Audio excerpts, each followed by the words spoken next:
Good afternoon, ladies and gentlemen, and welcome to our webinar today, The Future of HR in the Digital Age Spotlight on the Banking Industry. We have an exciting panel in front of us today, wonderful people who agreed to share their knowledge with us on the topic, who will introduce themselves today. Before we start that, I would like to introduce myself as the host and facilitator of this session. My name is Linda Kutsia. I'm from Regenesis Business School, and I am privileged to be part of this conversation today.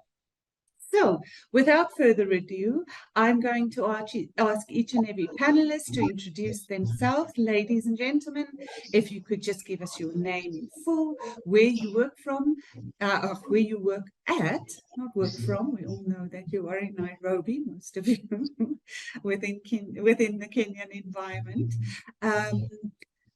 If you could give us a background as to who you are, where you are from, and then also, if I might ask you, as far as the company that you work from, you can just give us a brief introduction, specifically because of our wonderful listeners, audio members, and those who are listening via the live recording might not all have the knowledge of the banking sector industry within the Kenyan environment. So if you could just give us a brief background as to the company that you work for too. So, shall we ask Ma'am Joyce, if you would introduce yourself, please. Thank you so much and welcome to today's session. All right, thank you so much, Linda. Good to see everyone. My name is Joyce Gitari. I work for Virtual Pay International as the Group Head of People and Culture. Virtual Pay International is a payment service company. So we're in the payment service space. So what we do is we provide a payment gateway for our clients or our merchants to receive their payments, particularly within Africa, but our clients are all over the world. So if it's card payments, if it's online payments, if it's alternative payments, mobile payments, we facilitate that. We also have different offerings in the market. We have a card present solution, which is the POS PDQ service, where you're able to make your payments with your card present. Then we also have payment links. We have recurring payments, where you're able, if you're a client who processes recurring payment, like for example, if you have subscribers for schools and so on, you're able to use our platform for our, to be able to receive your payments on a recurring basis. Yes, and we have several products in the market. So I encourage you to take a moment, visit our website, get to learn a bit about us. We have a strong presence in Africa. We have an office in Dubai, in Mauritius, and Seychelles. We're headquartered in Kenya. And we have a presence in Israel and Cyprus. So that's us in a nutshell, Virtual Pay International. Thank you.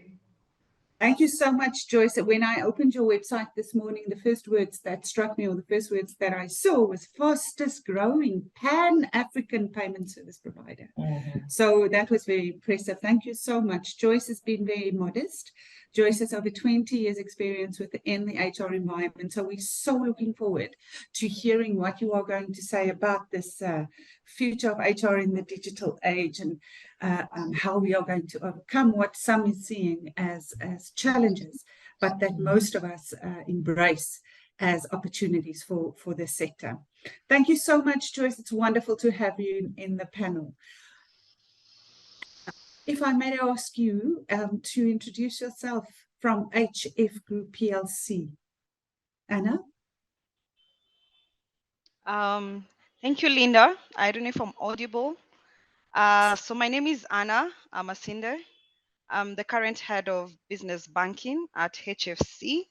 I have 17 years of banking experience, and I'm very passionate about women economic empowerment and having conversation, just helping people grow their careers and also supporting the community in whichever way I can. That's a passion that I have.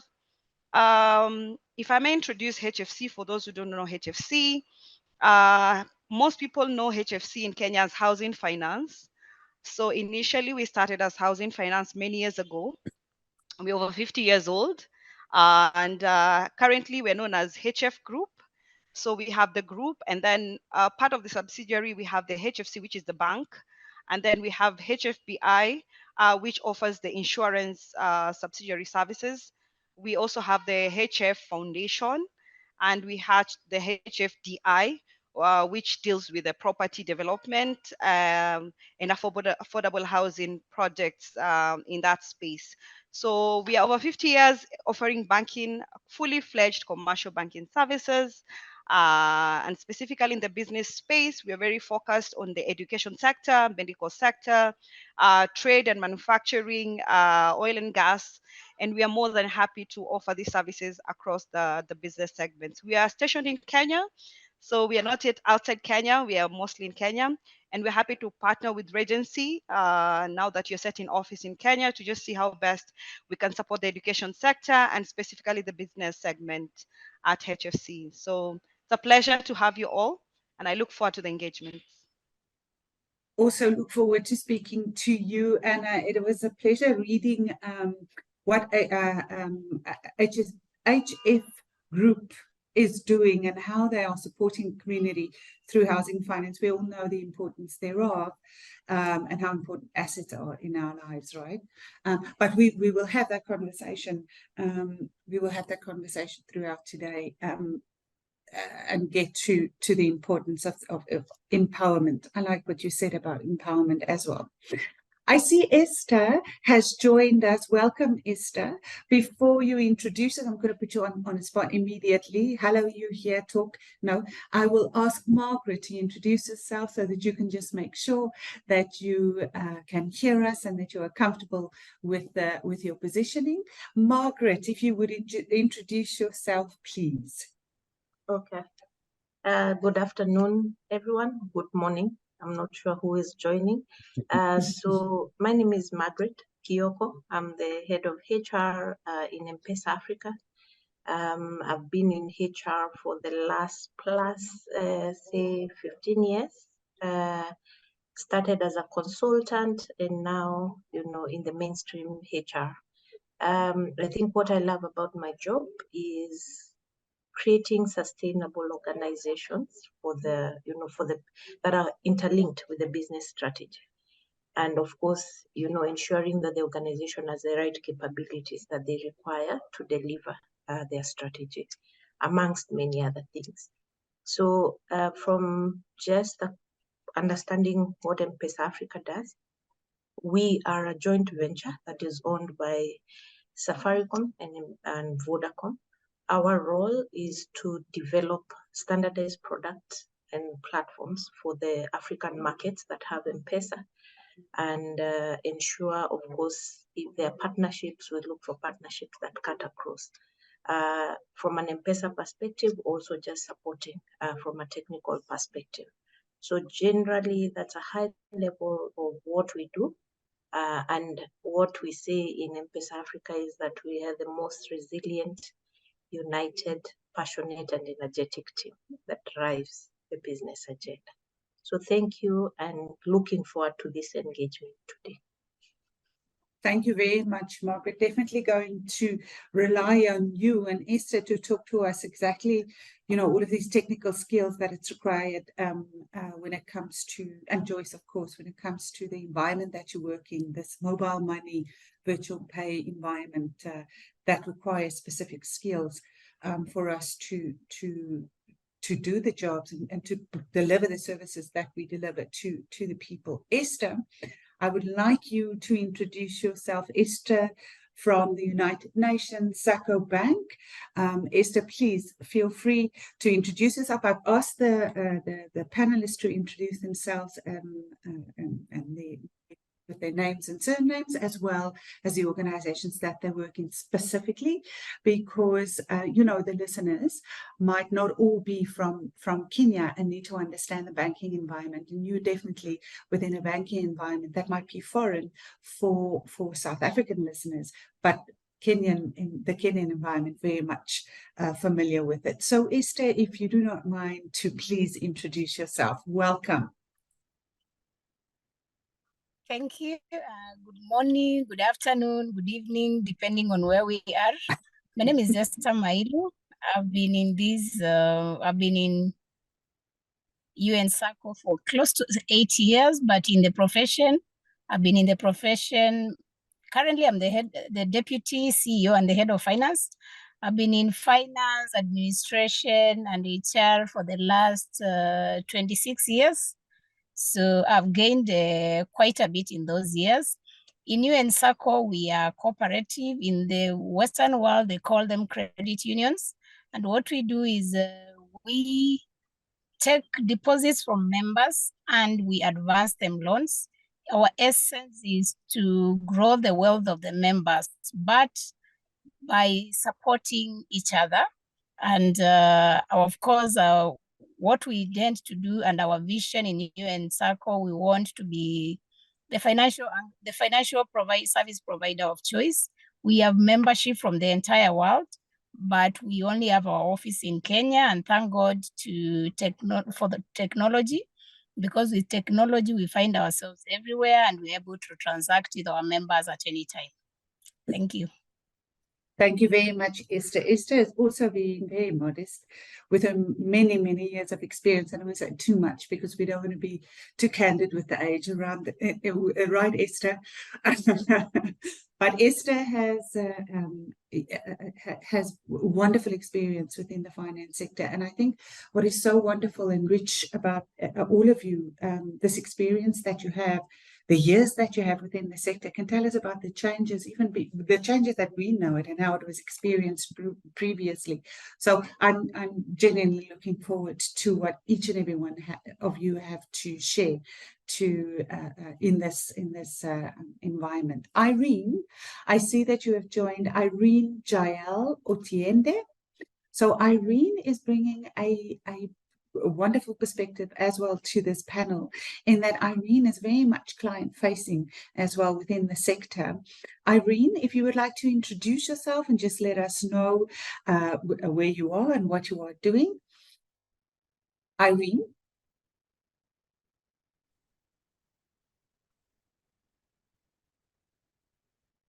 Maybe Irene left a little message. Irene just joined as well. Yes.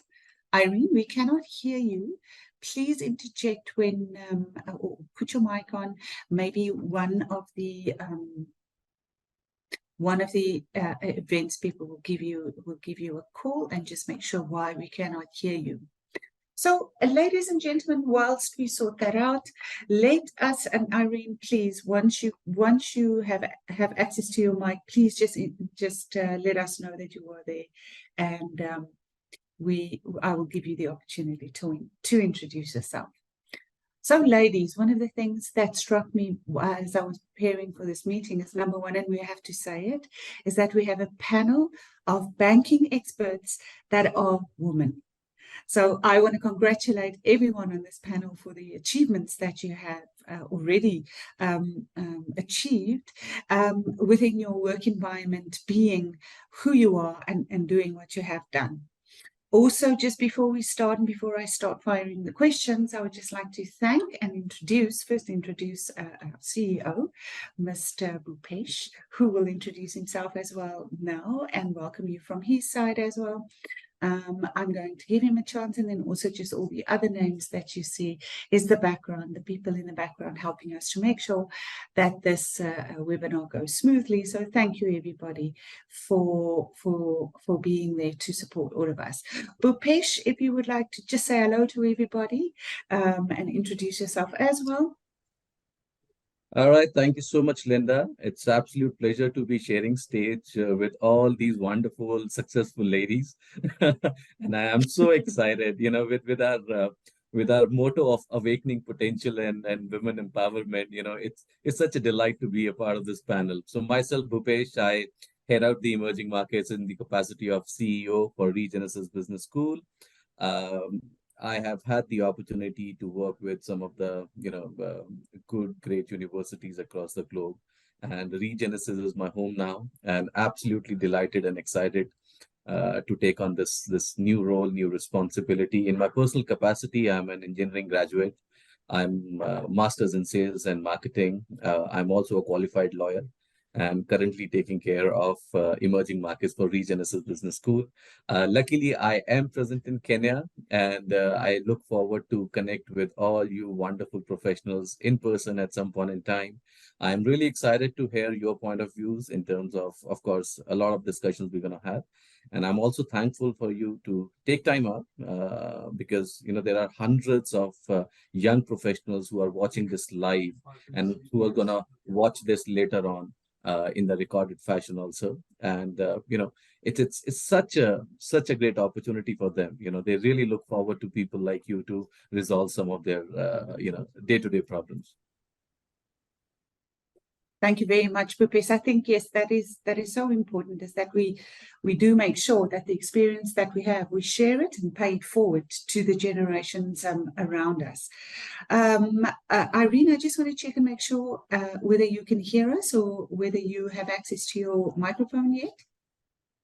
Nothing yet. Okay. So, ladies, I am going to start this conversation, and I think one of the statements made when this whole process started and when this whole advertising and marketing for this was that in the next 5 years, 50% of all banking tasks will be automated, is what we started this conversation with when we marketed the idea. And that the banking industry is at the forefront of the transformation when it comes to automation and using, the fintech companies around the chair today or around the table today can give us more information about that too. I think with this advancement and transformation always is an element of fear.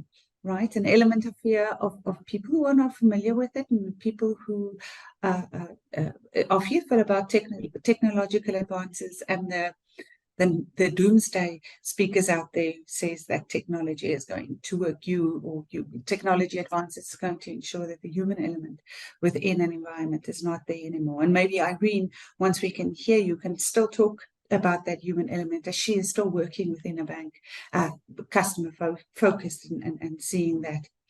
But I would like to start this conversation, perhaps as you are all HR executives and all within the HR environment as well. What, in your view, do you see the key challenges of the talent in your organization, or of the human capital within your organization? What are the key challenges within the sector for this new digital age, or this new digital period that we are moving into? Is it still new?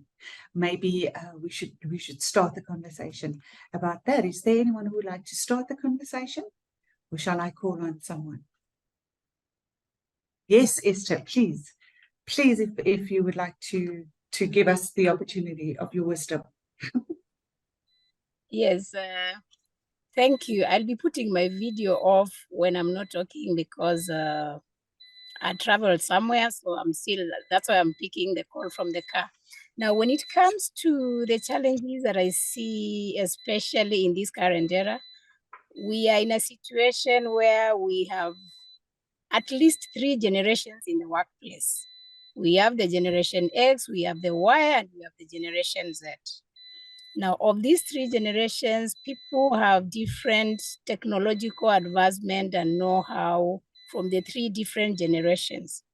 Yet, we have to find a way of working with the 3, because there are those who are technological savvy, others are not, but all of them are equally important. And especially you find some, by way of having experience and stayed in organizations for long, they have a background which the Generation Z may not have, even though they are more tech savvy. So for me, I see that as one of the key challenges. And then the other key challenge I see is when it comes to data. In Kenya, we just had a law, of course, it's being enforced right now, the data protection. It wasn't there previously until it was enacted in 2019. Now, when you look at the data protection, there's a lot of information and there's a lot of data which is being kept by organizations, and now controlling that data to ensure that it doesn't get to the wrong hands. Yet we have so many users of that very same data, and you can only control human beings so much. So sometimes you're not quite in control of what will move out, because we've seen situations where we see memos which would rather look like very confidential, flying in WhatsApp and all that. So for me, I find data protection, it is a key challenge that HR would have to deal with, because it can give a huge exposure to institutions. And we have seen, especially where institutions have been fined, the fines are crazy. They are really, really humongous. There are many others, but I'm sure my colleagues will bring them up. Thank you. Thank you very much, Esther. I think it's the generation gap in data protection I think it's a worldwide issue. And the generation gaps, although we describe them so perfectly with X, Y, Z, AA, wherever they are now, is severe because of this digital era and this digital age and the transformation that we have to experience. And maybe also because what we went through within the COVID environment, that the generation gap is really a gap and something that you as HR professionals need to fill. So I was wondering, Anna, if you would like to add to that, if you'd like to talk about the challenges within your environment, within the housing finance industry or within HF Group. Yeah, thank you, Linda. So for HFC, we call ourselves HFC now. So Okay. it's been a journey of over 50 years. So the issue of digital is actually glaring to us as an area that has really affected the HR profession and also the hiring managers. I'm not in the HR, but I'm one of the hiring managers in my department. And one of the things is being 50 years of age as an institution, then you have people who've worked here for over 30, 40 years. People almost retiring on the job, and people who were there when we were introducing Windows 10, 8, and the others. So we, as has been mentioned, we have these generations that were there before, and then we have this new coming into the market, the Gen Zs, who are so digital savvy that they actually want to dictate how work should be done in terms of the shift of time. So one of the things is, as a bank, we realized it took us longer to move into the digital space. The industry changed faster than us. So in 2018 is when we actually started our transformation as a digital bank. And I would say one of the things we had to do first is do like a baseline survey to know how many within our population resources that were actually digital savvy. And we realized less than 40% were actually in that space. So we had to invest a lot in training, in upscaling the team, even before thinking about the systems, the processes, and the policies that govern how we operate. If you look at the banking industry, there's so much evolving. And it means if you don't catch up, then you're left out of most of the business space. Most customers today want to be served from the comfort of their houses. They want to just sit and do their account opening from there. They want to borrow loans from the comfort of their laptops and just finish most of the transaction on their mobile phones. So it means as a bank, then we had to move faster in terms of the capacity of our teams to be able to meet the changing environment, and investing in them. You had to weigh whether do you hire people who are already tech savvy, or do you start doing training of the existing resources? So there was a bargain we had to do as professionals in the banking space to just wonder, if you have more than 60% who are not digital savvy, and you need to upscale them in a very short time in an effort to catch up with the industry, then you have to weigh whether to hire or train. So there was a compromise as an institution that we had to put in place, and some of the departments we just had to hire. in the industry, just to make sure that we have the right people for the jobs. If you're talking about digital financial solutions, then you have to get people who are already in that space, who understood what needs to be done in order to quickly turn around. So one of the things is to understand as an institution, where are you and where is the industry? So that as you gauge your teams in terms of their capacity, you also need to look at where is the industry at, where are they moving at, are you catching up?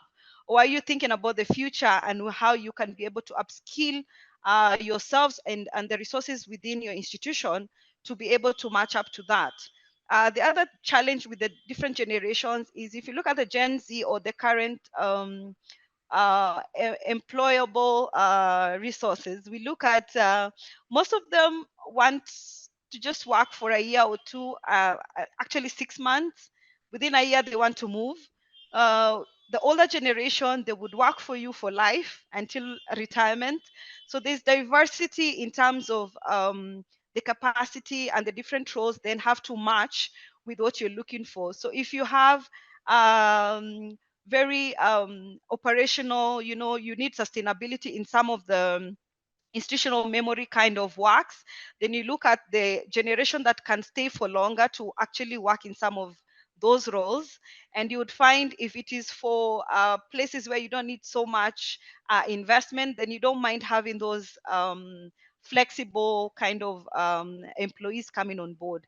So the demand for flexible hours came with the COVID, especially in Kenya. COVID-19 is actually what changed the banking industry to think about bringing on board flexible work hours, people working from home, others working remotely.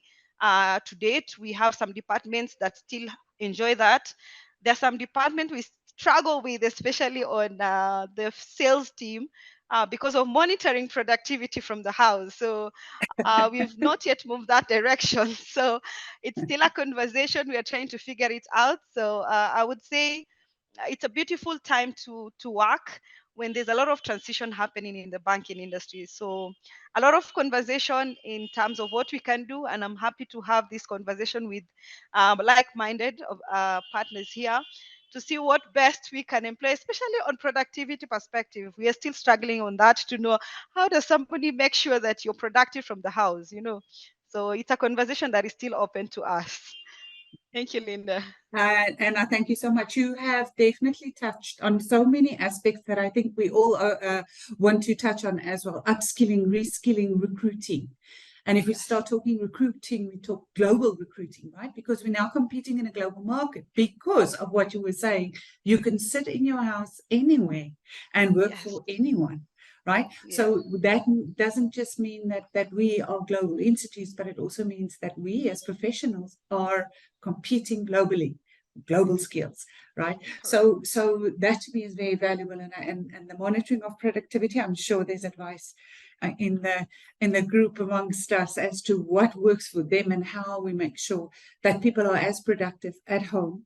But also keep the work-life balance, because I think that's also, you've got the flip side there. You've got people who will use the opportunity to not be productive, and people who will only work, because they're in front of their computer. They can quickly answer this email and quickly do this now quickly as well. And when they see the whole day has been taken up by work. So that's definitely something that we need to talk about, work-life balance as well, but also how do we monitor and motivate towards productivity within a virtual workplace, because that's what we're experiencing here. Joyce, I would love to hear from you from Virtual Pay as an advancement and a transformed organization already. Maybe you can comment about the transition, how it happened for you, where Anna said it took them a little bit time to move with what customers want. Joyce, if you would like to put your 2 cents in about the challenges within the sector. All right, thank you, Linda. Unlike Esther's team, and Anne's team, who are much older organizations, for us, we're a very relatively young organization. We're less than 10 years old. In fact, we just hit our 5-year mark recently. And so you can imagine we were born right before COVID. So and COVID was good to us, in as much as there were the challenges associated with managing people from home.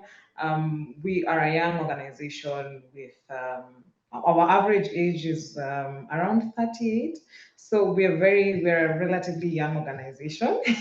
Yes. Wow. So our challenges may not be so much in terms of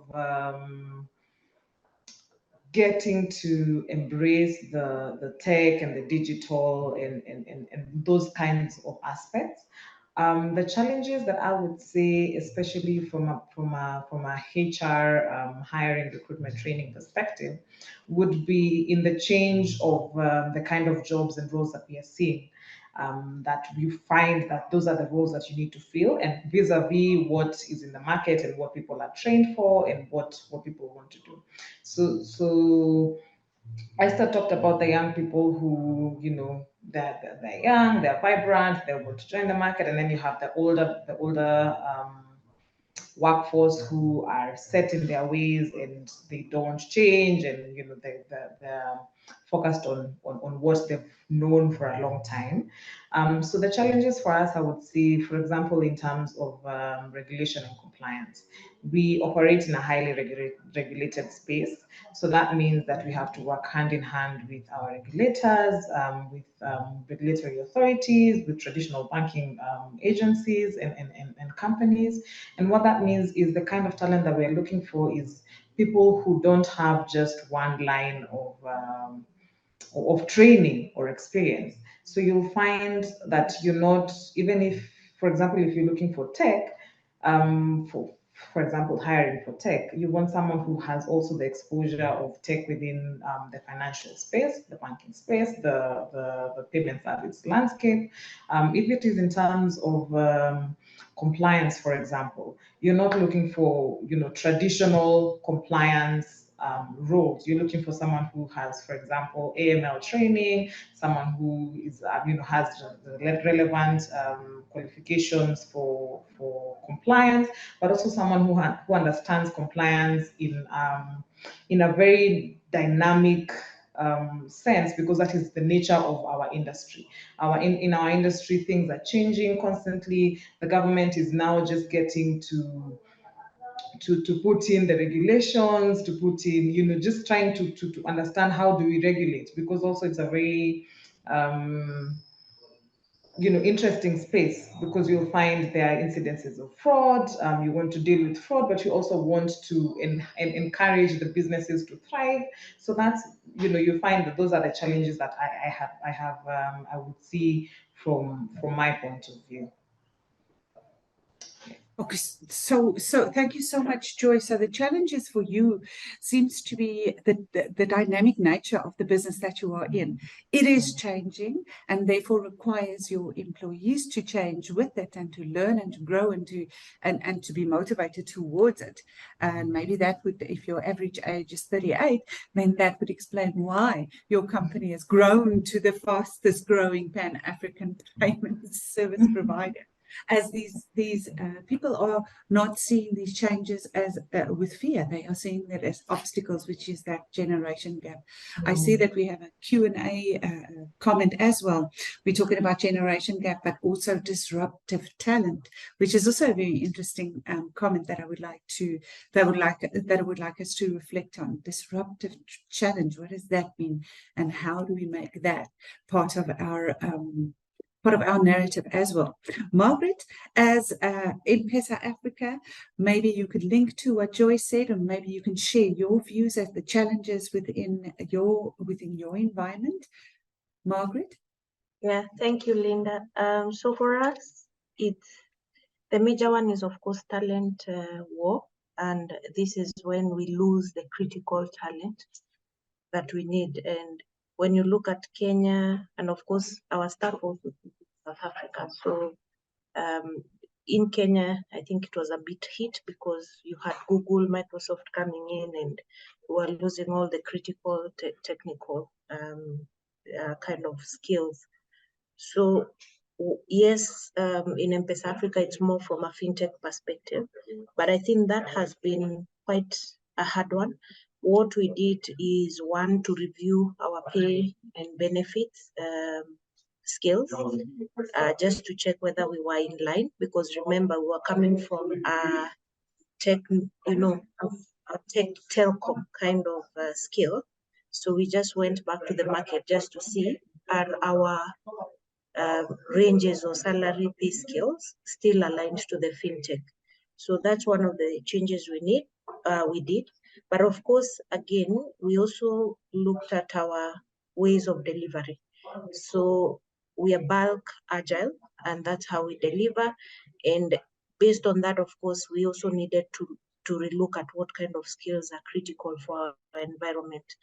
Meaning you want, like the T-shaped skills. So if you have a developer, you want a developer who can also do the operational support and the like. So there's training that we give to staff, but also when we are hiring, we try to look at that kind of skill.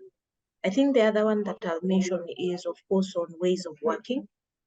With the pandemic, we had to change our ways of working. So usually we do hybrid. So we have 3 days in the office, 2 days you can work from home. I think from a productivity perspective, Anna was mentioning on, how do you measure productivity? When it comes to Agile, it's a bit easy because you have the sprints that you have something that you have to deliver within a certain period of time.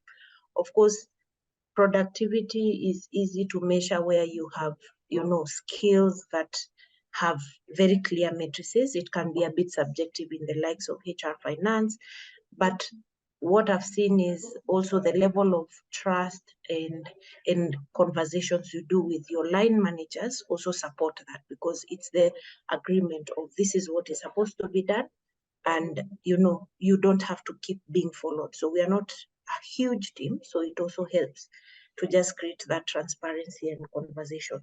I think the other thing I've seen, because of, again, pandemic and a lot of the changes that are happening, both macro and micro, we've seen a lot of changes in the economic world. There is a role as HR we need to play from a change management. It hits our staff in different ways. While it's hitting the organization growth, say from a tax perspective, I think the employees also have to respond to it in very many ways. In Kenya, we have changes in, taxes, in their income tax. So all that, and then of course what happened during pandemic. So we also need to support with change management from a HR perspective, whether it's the restructuring or change in organization structures that we have to do, whether it's from a staff perspective, the mental and well-being that we need to support the teams in. I think that's critical, whether it's the leaders that we need to develop so that they support with the new business strategies that we are coming up with. In a nutshell, I think I'll mention those for now. Thank you very much, Margaret. I think your words talent war, it's the first time I've heard it, but it is so it's so hitting the nail on the head, because that's what it's about, the war on talent. And I read, when I was reading about your organizations on the website, I saw one of the institutions have a diaspora account, right? Which is an account for members, if I understand it correctly, Irene, which is an account for members that are not, that can't do banking or is not in the country anymore because they are exiting with their talent. And it's something that everybody here in Africa is experiencing. And it is exactly what that's why I want to comment on your words that you were using. It is a talent war. And you are talking about it firsthand with international companies that came into your environment and took the people that were so valuable within your organization and the skills that you needed there. I also, if it is okay with everybody, want to just make a comment about critical skills, something that you've also mentioned, Margaret, and maybe you can take the conversation further, anyone on the panel. I think within your sector, within the banking sector, everything that needs to be done within the sector is critical skills, because finance skills or being able to be mathematical and think mathematically is a critical skill within the world, and it is your sector that has to deal with that, right? So every skill, technical skills, financial skills, mathematical skills, innovation, all of those skills are critical within your environment. And it's those skills that are honed from a very young age, right? Those skills that schooling brings to us, because it's skills that are built on every day, which bring us to the upskilling, reskilling, and I know I'm going purple. I will fidget with that as soon as I start talking. But upskilling, reskilling, recruiting session that we are starting to have here. So perhaps if I can pose that back to you and as far as, and one of you mentioned it, and as far as your strategy towards how we are making sure that our employees are, and Anna, you spoke about it, that you had to reskill your employees, how the organization is overcoming, or not overcoming, is embracing the challenge of needed skills. Esther, I want to thank you also for talking about, and I'll read it out a little bit, where you answered the disruptive talent question for us in the caption, right? Where you said that talent and disruptive talent is very important, but we cannot forget, and I think I'm summarizing now, and if I'm not doing it correctly, please interrupt me. But we cannot forget that it's not just about innovation. It's about having that innovation become active within an organization. So if I could pose the conversation towards the panel saying, upskilling, reskilling, what is this occupational shifts that we are talking about, or that you are experiencing? If someone would like to comment on that. Anyone? Or anything up to now? Yeah, so this is And Joyce. Anna. Oh, yes, Anna. So as I said earlier, we had to rethink what to do and how to ensure that we do not just let people go and just hire. So we had an option of making sure that if we had talent that we wanted to retain, because it's critical for the various roles, then we had to look at what are the gaps that they had in that role in order to support them to move towards the digital transformation we were looking to achieve. So there are some roles we opted to actually invest on training on the job and some off-site. And there are some which we had to literally just change our whole department and just rehire as we go along. So over the last 5 years, we actually have about 80% of new employees, just to ensure that we are actually towards the digital transformation on becoming a digital savvy bank. We had to create departments that would think futuristic, not just present, because technology keeps changing over time. And therefore, we had to look at this is where the industry is. Where do we want to be in the next 5 years? And what do we need now that will enable us to quickly not just catch up, but also be ahead in the next 5 years? So some of the things is to look at the skill gaps that you had internally. I like what Margaret has talked about, the talent wars. I think something about the younger generation is that they are quick movers. And that means also the issue of retention as HR professions then becomes a challenge in terms how do we ensure that the critical skills that you have invested in, or the people who you've put so much emphasis on to ensure that their skill set is what you need for the organization, then stick with you. So a bit of it would require you paying some higher dollars just to ensure that you actually get that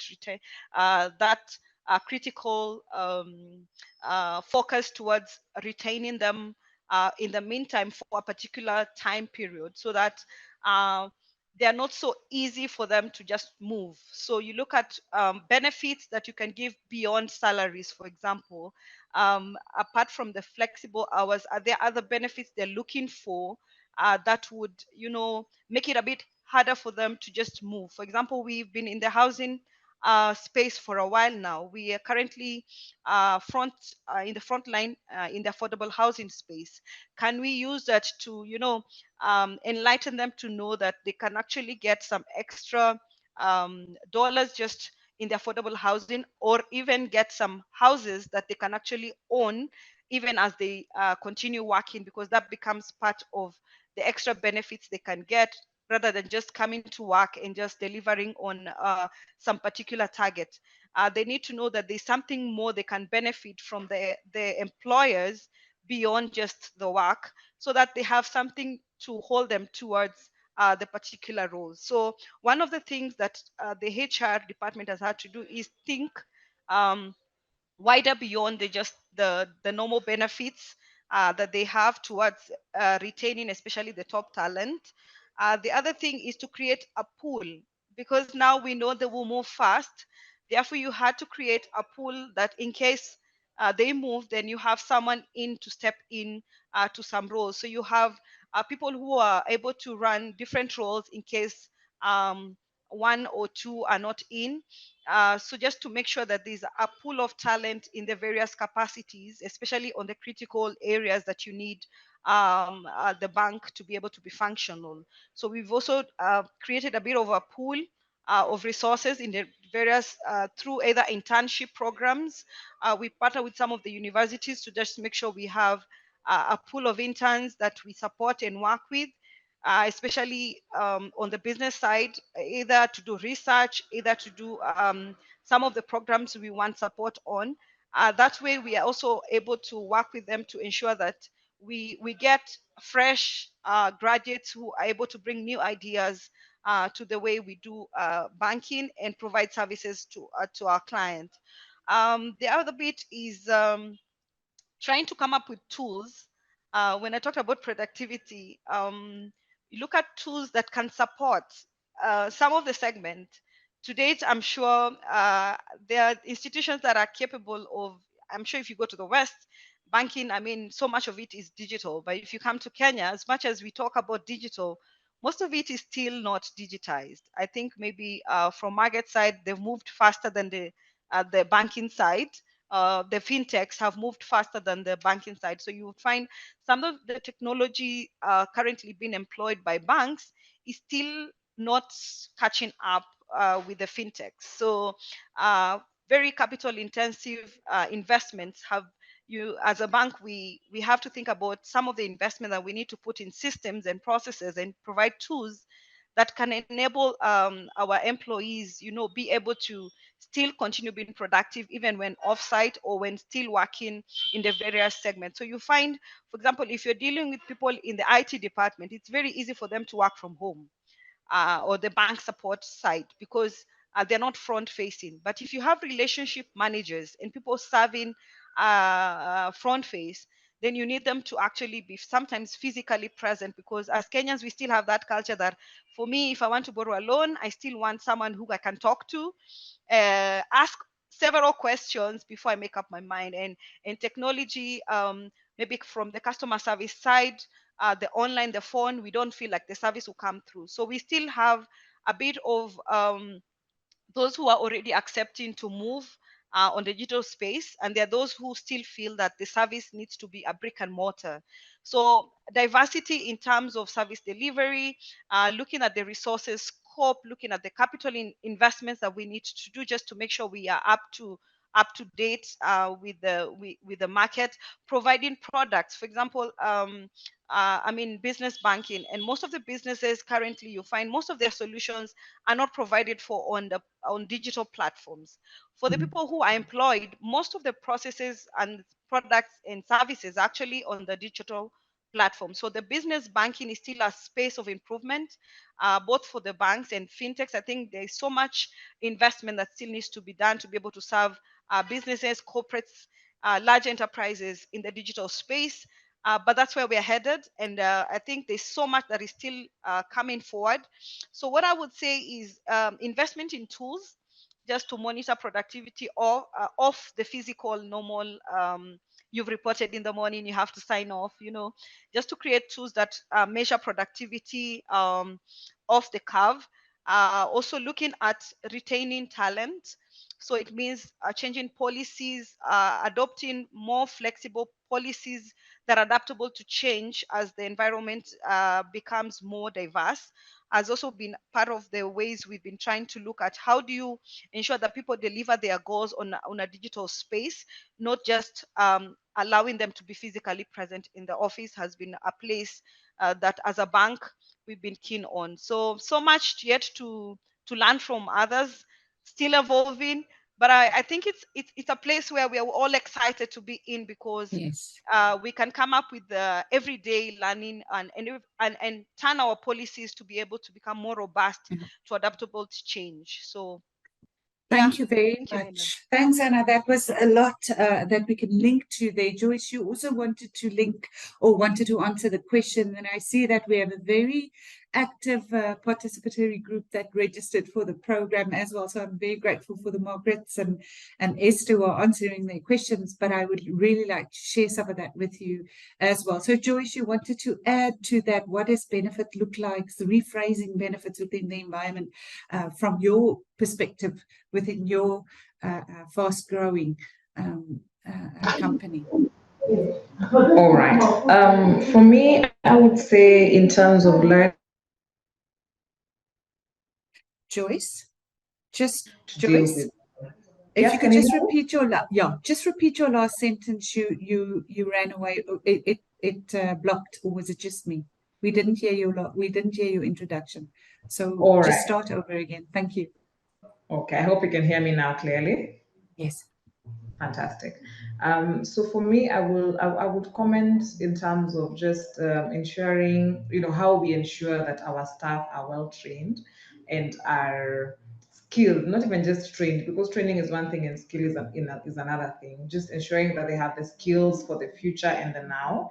And I would say, or rather, our approach at Virtual Pay, for example, would be having enriched roles, as opposed to having, for example, you have someone who just does admin work and that's the end of their role. Ensuring that they have exposure to different aspects within the organization, so that they are able to give value not just within their role, in as much as they are specializing, that they are, for example, they have their role within the organization, but they are able to give value to other aspects of the organization.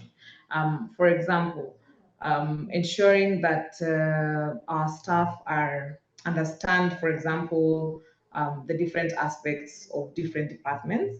So, for example, compliance and regulatory aspects are really important to us. But it's difficult for example, someone, for say a compliance manager, to implement that without everyone understanding what their role is. If, for example, if you have a salesperson who doesn't understand why we have different pricing, why you don't take a specific client through compliance, because, for example, they don't meet the KYC threshold, or they don't have the required KYC documentation, why you'll take them to compliance and they'll send you back because no, we cannot proceed. So having everyone understand each other's role and how it impacts the business, having consistent conversations. Like for us, we have our Learning Wednesdays, where we have conversations around different departments, their SOPs, how they do business, what, for example, as a HR person, someone from PNC, I'm able to gain perspective, or for example, why our products are priced the way they're priced, why we will not process this and this, why we offer, for example, there are countries that, for example, are blacklisted. Why if I have someone reach out to me from Russia, we will not process for them because of 1, 2, 3 reasons. So just ensuring that people, and this now brings in the learning culture within the organization, because then people are hungry to know, people are hungry for knowledge, encouraging people, for example, to take trainings, to just be up to date with the trends. because we are in a very vibrant and dynamic and changing space. So if we don't stay ahead, then we are not able to provide the simple, seamless, secure service that we claim to provide to our clients. We will not be able to offer customer-centric services to our clients if we are not up to date. So in as much as there's the hardcore, the certification kind of training, there's also an importance, similar importance needs to be placed on people just being up to date with the business, understanding how their role impacts the business, the role they play, and just encouraging people to consistently learn, to regularly learn and improve where they are.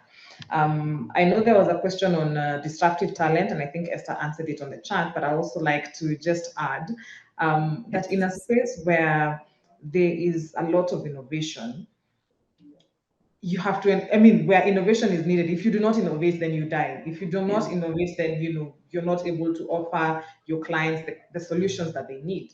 So there is a space for disruptive talent, but it is important for ownership, because if you have people who are able to see different ways of solving problems, they are able to see, they're not stuck on the mainstream or the traditional way of doing things, but the solutions they're offering are not in line with the vision of the organization or with where the organization wants to go or where it is, or the bottom line of the organization, then there's a disconnect. So and one of the ways that we really work on this, especially at Virtual Pay, is we have regular, we call them all hands meetings, where we are able to share business updates. So, for example, the SMT team will share, and the CEO and the C-suite will be able to share what's happening in the business. Where are we? What solutions are we working at? We'll be able to talk about what challenges are you facing, for example, in your unit. How have you been able to innovate around that? Reducing the bureaucracy in decision making helps encourage people to be innovative, but also ensuring that the innovation is in line. Because if you own the vision, then you're able to innovate with an understanding of and an appreciation of what the business is about and what you're doing. Yes, I think I will stop there. Thank you, Joyce. I think you've touched and linked very much to what Anna was saying there as well. And you touched on learning cultures, and you touched on or started telling us about the strategies and technologies and things that you within your environment put into place. I love this Learning Wednesdays that allows your people to learn from one another and to allow that they know what one another is doing. And productivity, as far as productivity is concerned, that's baseline, right? Because you're making sure that everyone is doing what they should be doing by knowing what one another is doing and knowing where the best talent within the environment is to do what needs to be done, which is best for the clients that you are served, right? So thank you very much for that. And it also links to a question that Margaret beautifully answered to Mr.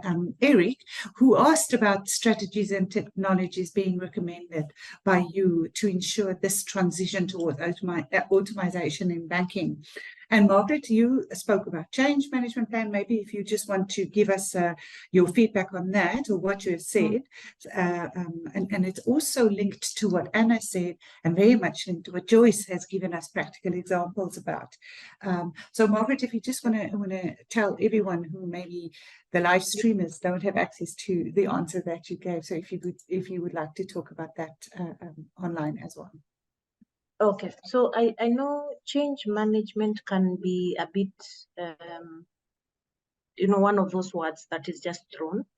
But the reason I really prefer asking that as HR and even as the whole organization, regardless of your role, to really understand it is because it helps you to think about even the list of things that you are not thinking about during a change. And right now there's a lot of change with digitization, with everything that is changing within organizations, automation. So when there's no change that just finds us, we plan, we say that in this function we are automating, or it's a bank that now this integration has to be done. Now, most of the time what you'll find is that The change itself is very well planned, but the people aspect is left out. The impact that that change has on the people is left out. Hence, for me, the change management plan from a people perspective become very critical, because you will know what impact the staff are expecting at what point and what you're going to be doing. You'll also know who are the detractors or who needs to be communicated to, so that the change is successful. Now, with that, then you're able to support the change from a people perspective, and also, of course, get successful from a system or process perspective. Hence, insisting on the change management. I think from a talent perspective, it's critical for us to have a clear talent strategy. Again, I think I'm not sure whether it was Anna or Joyce who spoke about. So what do? You have automated everything, and now you have a pool of people who you do not know. Do I let them go? Do I reskill them? And all that. So your talent strategy is going to support you to understand which skills are you going to build. Because out of those people who say their work has been automated, we start supporting them through upskilling to different roles. And we start knowing, where they can fit in the organization as much as possible. Then, of course, you will know what to buy. And the talent strategy, I'll insist on making sure as much as possible you buy the skills that you do not have in the organization. You buy your critical skills or capabilities that you require for the future, or for, the game changer for your business. And then, of course, there is what you will borrow. Now, depending on the kind of organization that you have, you could have, like branches or your multi-country. So that way, you're able to borrow either from within the organization or from another country, because that skill is in another country that you need it. So, for example, in our case, I could have, or I have very strong people who do data science in South Africa.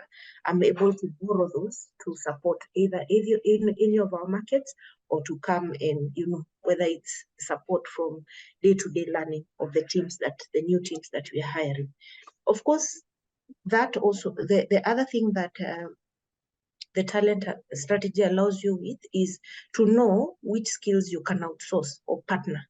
So you don't necessarily need to own everything. So you can outsource, you can partner with other organizations to get those skills or to get that service from the organization. So that's one of them. But I think the other thing I need to mention is, because of the changes that are happening in the organization, as HR, we also need to relook at our HR policies. Before, we probably didn't have, or very few organizations had a policy that accommodated hybrid ways of working, even say working out of the country for whatever period. And there are laws that allow for that.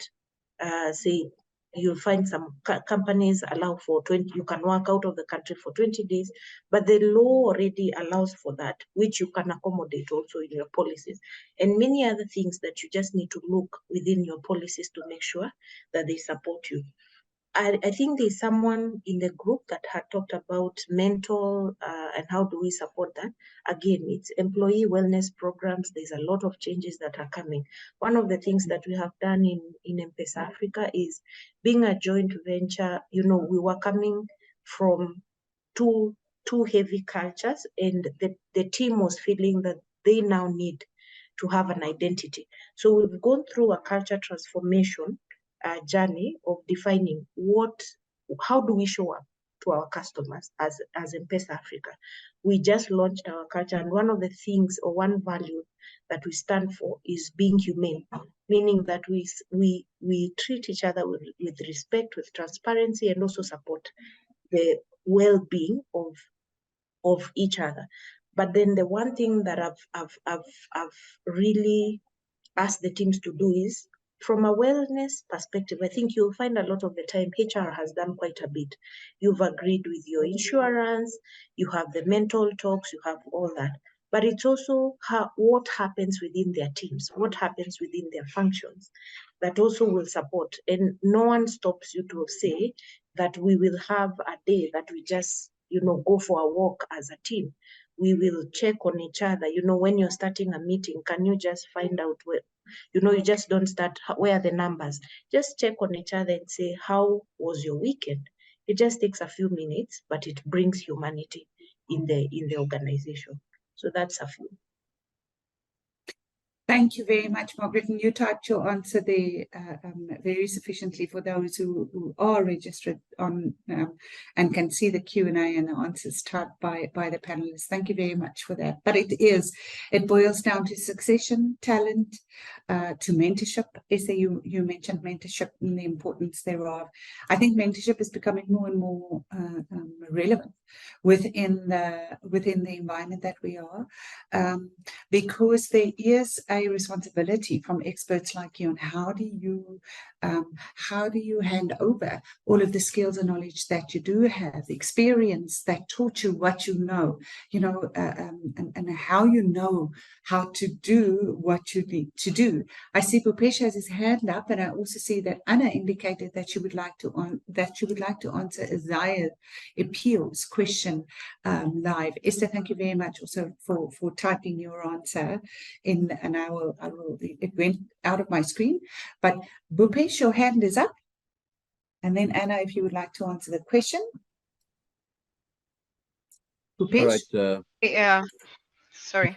Yes, Bhupesh, you can proceed. Sure. All right. So that's just. So I mean, to begin with, one of the leading HR consulting firms, they were talking about, and I just like to congratulate the panelists. 3 of the top areas that they mentioned, which is going to be the key for the banking sector, is this constant upselling, agility, and change management. And I'm so happy that we already have been talking about it with the rapid movement in the in the banking sector, the constant digitalization, constant pressure in terms of marrying the older employees, then the millennials, and the Gen Zs. And it just certainly has become an amalgamation of so many values, so many problems, and despite even in the same sector, Anna talked about work from home productivity. Joyce talked about regulation and policies are a challenge. Margaret talked about changing the pays and benefits to make sure the talents are retained. And I'm just amazed to see how versatile within a small industry or a big industry it can be. It's the same set of challenges. But then I still feel constant upskilling, agility, and change management still continues to be the key to success to a lot of these things. And I would like to end with a question for the HR that one of our fellow from the banking industry has asked, that in terms of constant upskilling, which is the most difficult area for you? Leadership, functional, behavioral, or critical skills? Thank you. Thank you very much, Bhupesh. And I also just want to add to what you are saying. I think everything what the panel is bringing together here, I'm going to ask you a question now, but everything that the panel is putting together now is just emphasizing the words human capital or the human asset of an organization, which a lot of people forget, how much we need to invest in the human capital within our organization. So I also like, Esther, one of the, and it links to what you had to say, one of the questions was, why is that most CEOs in techie companies aren't from technical background, but social sciences or marketing? Esther, your answer was spot on. And a CEO does not necessarily have to be technical, but they need to understand the business because their role is strategic. They, however, need to be technical managers, and they run with the strategy and the leadership. That is wonderful. For a former or from the acting CEO, Esther, wonderful advice to young people. I think it is so easy to get sidetracked by oh, if I want to be a CEO, I have to know everything. No, you want to be a CEO, and maybe that links to your question, Bhupesh. You must know how to lead. You must know how to be able to change, and you have the critical skills of being agile towards what the company and the customer need. So that I think is phenomenal. So thank you very much for answering that question online, Esther. I don't know if you want to add to that, and then Anna, I will give you the opportunity to answer the question online that you said you would like to answer. Esther, would you like to say something about Yes. that? Yes, thank you. The main challenge is, and I've seen a question about why CEOs are not, I mean, they don't, you find a CEO belongs, for this organization is not trained in that field. The reality is, as a CEO, there are so many things that you need to deal with, and you have so many departments, so you cannot be technical on everything. Your role needs to be leadership. You need to drive the business through your managers. And then, of course, the managers drive the business through their teams. So for you, you need to be strategic, give the vision, and show them the mission that they need to follow. Ensure you enforce the core values. But then if you don't get a team which is technical, which is supporting you, then as a leader, you fail. So you need to ensure that your lieutenants, the people that are right below you, ensure you get the best. Then they brief you on what is happening. Your role is purely leadership. If you run into being technical, then you get into the conflict of doing what your managers are doing, and they feel like you are micromanaging them. Thank you. That's very true. And what is that? I saw a reel the other day, which is all about don't be afraid to be the person in the room who asks the most questions. Because that's very important, to understanding where your employees are, to understanding what is happening, to understanding where we are within the field, within the environment that we are. Anna, you asked, and I think it links to what we are saying, if you could answer this question from Isaiah. At what stage in a career should one invest in technical skills, and at what point should one focus on soft skills?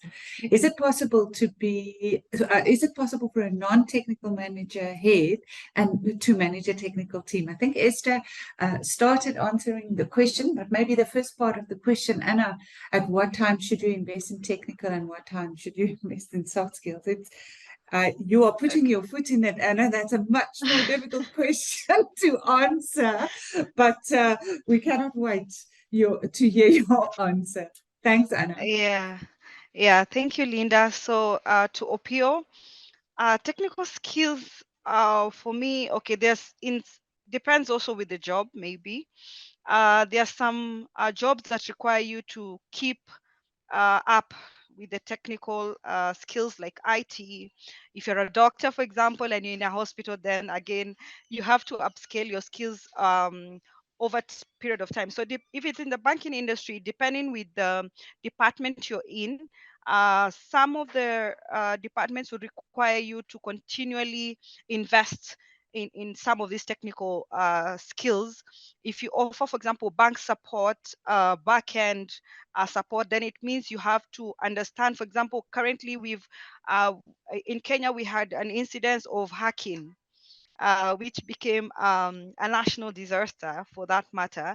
And I think some banks were actually affected.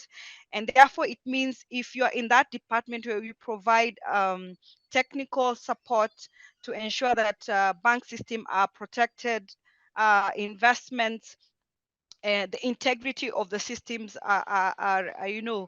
needs to be continually, then it means your skill, you might need to upscale either continuously or after every so while. So depending on your role, some don't require you to have so much technical skills. Some do require you to continually invest in that.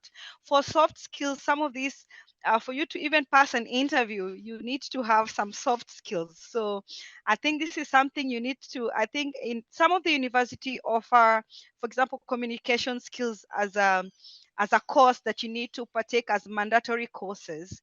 So that tells you that soft skills are actually mandatory for even starting at hiring level, even before you get the job.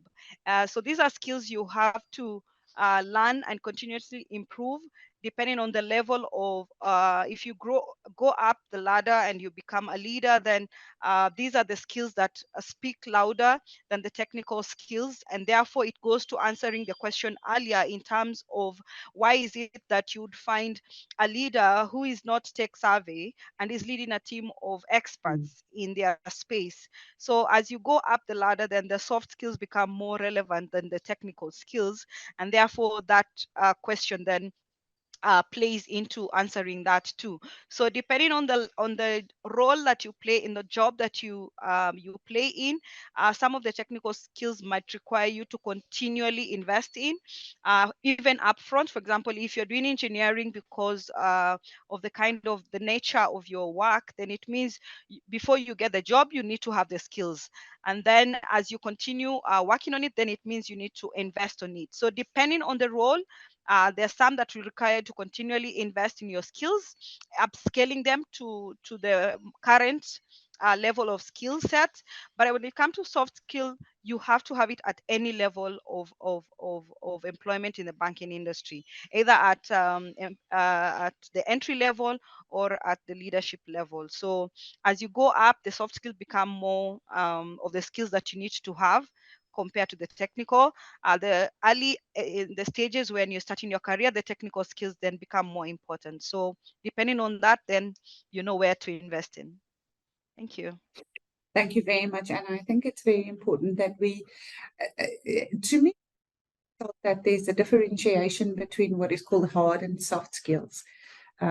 Because I think sometimes the soft skills are harder to implement and do than, you know, being an expert in a what would be referred to as a hard skill.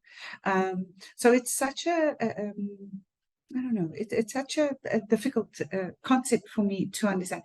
I'm grateful for the fact that we're talking about technical skills and what is softer skills. But I think, you know, having the emotional intelligence and having the leadership skills to manage people that is that's struggling, that's surviving, that is in economies that is not world economies. People who are doing their absolute very best and making sure that they are giving to the company exactly by just holding on to their jobs. Some now means that we need to work harder at it, and everyone on the panel knows what I'm talking about. And which brings me, unfortunately, as you can see, our time is running out. But I think, you know, you can never, and that is something I think, Joyce, you said it, the learning culture, continuous learning culture within environment is essential. Because that is what makes what makes growth possible, you know, and that which is not growing is dying. I mean, if a plant is not growing, it's dying. So, Margaret, I see your hand up, and just I'm going to round about everybody again in asking you to give us your highlight or what you want the listeners, the audience members, those who are listening to us live streaming, a nugget. What you believe is the final nugget that you would want people within your industry, that you would want people to leave with this afternoon, or to keep thinking about, or to continue to talk about. Margaret, your hand was up. Maybe you can finish the conversation that we had about hard and soft skills, right? And then if you could also give us your final nugget before we have to, believe it or not, close the conversation. I think we need to have a continued one. Rupesh, we'll have to talk about that one. Margaret, you wanted to say something? Yeah, I wanted to say something about, there's someone who has asked, I think two people have asked something on mental and work-life balance. And I just Yes. wanted to talk through it and just say, and some of it is just my own opinion through experience, is I think what we should look more for is work-life integration, because the balance is quite, even in your own life, you may not get that balance with everything that is happening. So it's how you integrate. And of course, depending on where you are, I think for some, you know, the working from home has helped with the integration. Some it has even messed it because, apologies, because of course, you end up working long hours. I was connecting that to the whole discussion of, the soft skills and the behavioral skills that we need. And we keep saying that, employees don't leave organization, they leave managers. So some of those soft skills are the ones that are supporting you to help retain, to help bring in a better work-life organization. So I think the communication that someone was bringing in is that the techie companies are really, pushing people and creating a very harsh, from a work-life perspective. But I think it can happen anywhere. I've seen people who have, very long working hours, and they're the most excited and most, they are actually enjoying what they are doing. You even have to send them away sometimes because of how excited they are with their job. The question is, what is different? It's the environment, it's their leaders, it's everything, because they can push it to that level, but when they need to rest, or when they are done, or when it's, the flexibility in their ways of working, the manager actually allows for the same. So they are pushing because there is a need, but you're also allowing for certain flexibility. So it's the ways of working we integrate within the organization that help the organization. I think you had mentioned that we just say something to close. I think for me, HR needs to change with the changes that are happening in the macro, in the micro. One, to support with and be agile enough to, to make the changes as and when, whether it's from an organization perspective, the structures, the operating model, we need to, and not just changing, other functions, even us, the way we are structured as HR, we need to be able to be flexible, to change and adopt, because we don't exist in isolation. We exist, and we have to link into the business strategy.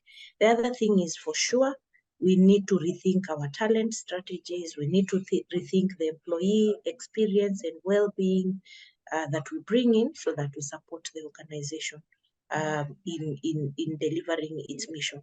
And for all of us, I think as humans, because organizations exist, but we are the ones who work in those organizations, we need to bring in a change of mindset, a growth mindset. We need to be agile enough, and we need to give the best in what we do. And of course, upskill ourselves so that we're able to deliver. Thank you. Thank you very much, Margaret. That's very valuable. Yeah, not practice what we preach is very important. Yeah, we need to upskill ourselves as well. Who would like to Joyce, can I ask you for your final thought, please? Joyce, you are on yes, please. Yes, Linda. Before I give the final thought, someone had asked whether we might be ready for a gig economy with the Gen Zs. Yes, and I would say absolutely. Times are changing, things are changing. We have to really embrace the times that we're in. Anna talked about how to measure productivity, and I think that's where the answer lies. If you embrace data and you're measuring productivity from a data-driven point of view, then it's very possible to actually have a business, for example, thrive on the gig economy. Whether it's the giggers or whether it's the companies, all can thrive so long as, for example, production parameters are clearly defined, and we are able to agree that yes, you're working for me for 2 hours, but this is what I expect from you, and it is very clear, and the metrics of measuring are clear and data driven. So I believe it's something that is very possible. It's where we are going anyway. And so if you are, for example, a Gen Z who is looking to get into the workspace, it's like, within the gig economy, then absolutely go for it. So that, so long as you can provide value to the employer, you're able to provide your value, and you're able to agree on the metrics for productivity, then I think it's absolutely doable. For my parting shot, I would say embrace learning, because without learning, you're not going to grow. You will find yourself in a static space. you'll find yourself not able to keep up with the trends. And learning is not entirely classroom led. It's not the traditional classroom learning. It means every day you're learning something new, you're learning something in your field, you're learning something within the industry you work with, or you work in, you're learning something about a different function within your organization, you're learning so long as you're learning, learning never ends. Embrace learning. That's it. Thank you. Thank you very much, Joyce. I reiterate that. Learning is growth. I love what you said there. Ma'am Esther, if you would like to give your final thought, please. Yes, thank you. I think I'll start with something that I forgot and I don't remember any of us mentioning. One of the challenges, whether you are in the banking sector or whichever sector at the moment, is cyber security and cyber crime. And, nowadays, we do not, the fear is not finding a hooded man walking to the banking hall and tell all of you to lie down. Nowadays, it is happening as you watch your screen and you don't know what has hit you. So I think that is one of the key things that we need to think about. But my parting shot, technology is here to stay. We are the ones who have to constantly keep changing and keep reinventing ourselves. We have to constantly keep learn new skills. And as technology changes, we have to change with the technology, because one of the issues and I'm happy there's someone from M-Pesa here, one of the only way to avoid being hit is ensure that you remain on the newest technology. And the other thing is HR, I think, in as much as many departments have changed, HR is still lagging a bit behind, probably because of the complexity of what they have to deal with. But I think HR have a lot of work to move with the changing technology and generations as they change. Thank you. Thank you very much, Esther. That's very valuable. Irene, I just want to check and see if you're mute. I mean, you've been part of this whole conversation without converting. Nothing yet. Oh, Irene, I'll give you a call afterwards. Anna, if you would like to give us your final thoughts, please. Thank you, Linda. So I think the only thing that is constant is change. And if we do not change, then we die.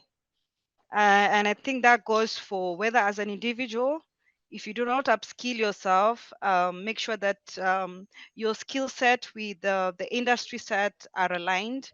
Whether you're a HR practitioner, trying to come up with policies that are relevant to the current generation, or you're an organization as a bank, you have to understand the changing times and come up with solutions or adapt to that change and make sure that you think futuristic.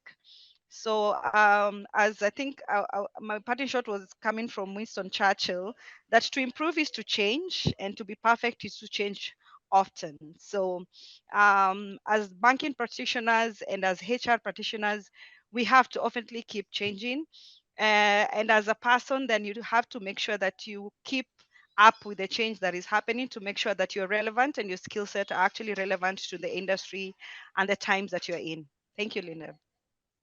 Thank you very much, Anna. I love that quote from Winston Churchill. There's so much value to it. Ladies and gents, in summary, also just want to say that a learning culture and getting change or making sure that change is at the center of what we do and being agile enough for that change to be relevant and to add value within your environment and within your workforce is an essential skill.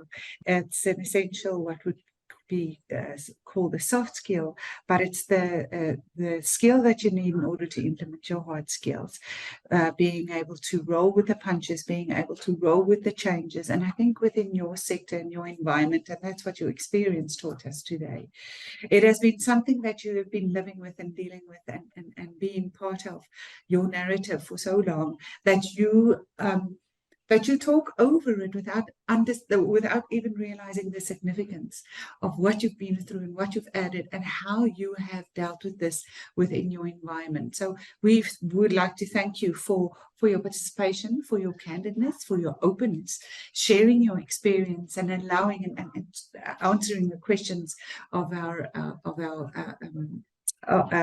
participants so beautifully, and giving them the opportunity to learn from you. Bhupesh, I'm going to give you the final 20 seconds to say thank you to our panelists. I know I'm stealing 20 seconds of your time, ladies, but if you could please just say thank you on behalf of Regenesis for the panelists.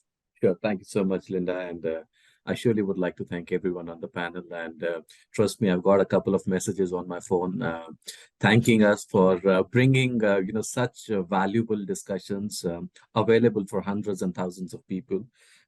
So I walk out of this discussion with, with embracing change, be agile, and be a lifelong learner. And the mark of a good conversation is when you lose the track of time. And it indeed, that's what happened here. There's so much more, me and Linda wanted to discuss, harmonization, consolidation, mergers, acquisitions, what challenges it brings to you on the table, leadership development, etc., etc. So I think we really look forward to, meet all of you in person or just like on the same platform to maybe, host another session at some point in time to, continue this, right? And really thankful from all our listeners, learners in the numbers of hundreds and thousands who've been listening to you. And a big thanks from Regenesis Business School for taking time out and doing this for the industry, for the young learners. So thank you so much, guys. Thank you very much, everybody. Have a gorgeous afternoon. Thank you so much.